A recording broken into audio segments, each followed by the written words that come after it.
के टुकड़ा कहे हिंदुस्तान यही जान हवे हो हमर शान हवे हो। स्वर्ग बनबले अपना हाथ धरती पर भगवान। स्वर्ग बनबले अपना हाथ धरती पर भगवान यही जान हवे हो हमर शान हवे हो। एक पलाई जदी जे नजरिया बोटी बोटी काट दे हम गतरे गतरिया। एक साथ जय हिंद बोले हिंदू मुसलमान।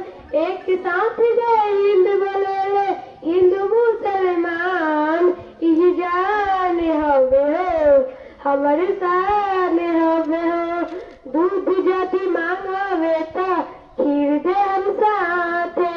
कश्मीर मांगवे त चीर दे हम हाथे। सुन ले नादान परिंदा टेम पाकिस्तान।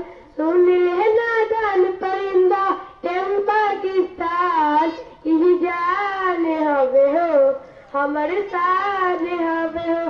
तनिए शक्ति दे दा ए वैष्णो माई पर कश्मीर में तिरंगा लहराई।